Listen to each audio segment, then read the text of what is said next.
This review will cover the Socorro incident. It took place on April 24th, 1964, and it's a famous UFO sighting. And took place in Socorro, New Mexico by Lonnie Zamora, who was a police officer down there. And he was involved in a high-speed chase, and off to the side of the road, he noticed that there were some flames in the sky as well as some smoke. He assumed a car accident had taken place. He went to help out, and he discontinued the high-speed chase he was on, and he veered off to the side of the road.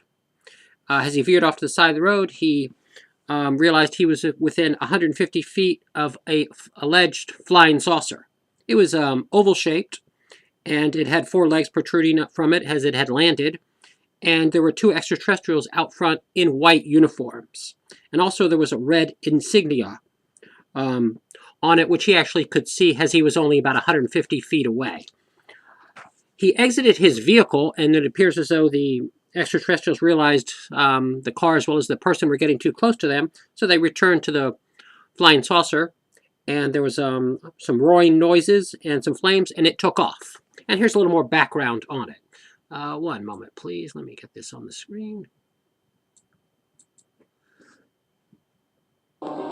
Sergeant Lonnie Zamora pursues a vehicle along Highway 85 near the town of Socorro.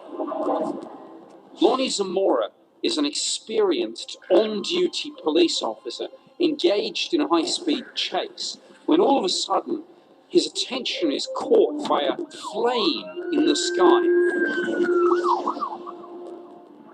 Thinking he may have witnessed a car accident, Zamora breaks off his chase to investigate. He soon realized this was no car. The object he was looking at was essentially white and featureless, oval in shape, but on legs of some sort.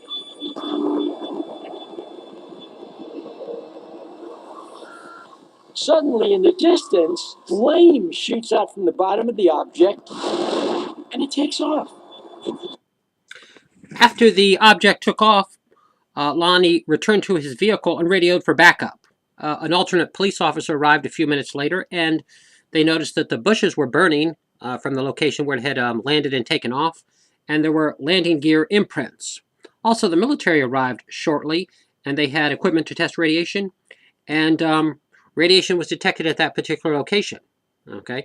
Now, Lonnie was a very credible source. He had a tremendous reputation as a police officer, so this adds some credibility to his sighting, as well as the fact that an alternate police officer arrived a few minutes later, and bushes were burning, and they found landing gear imprints, as well as the fact there was radiation there. Now, here's a little more information on it. One moment, please. This is like nothing he's ever seen before. The speed, the acceleration, the shape of this thing. It's extraordinary. Zamora files a report of the event.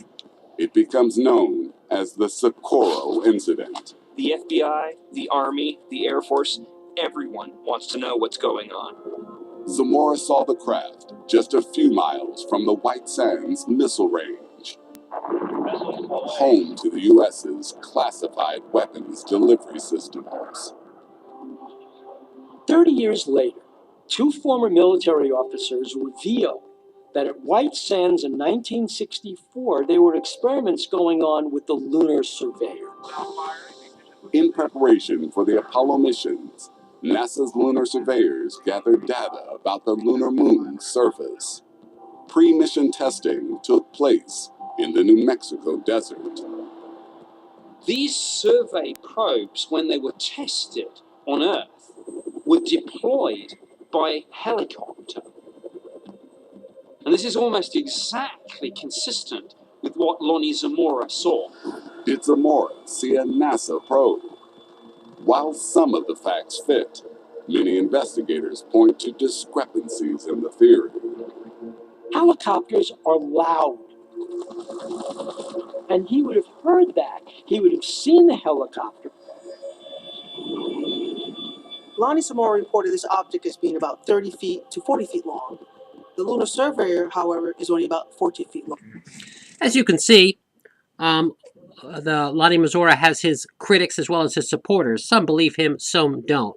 Now, the description of the craft he saw didn't really fit the prototype of what a NASA craft would look like. So it looks like, you know, if he actually did see something, he saw something else, as well as there are other people in that area who also saw the same craft he saw prior to him seeing it. And here's a little more information on the Socorro incident. One moment, please. Well, so that's not it. More than 50 years after the strange event in New Mexico, the Socorro incident remains unexplained. And it is an unexplained incident, and it stands out as one of the more prominent UFO cases that has ever taken place due to the fact that it had the military arrived quickly, and there was radiation, and they were seen in the sky by a multitude of people, and alternate police officer arrived quickly.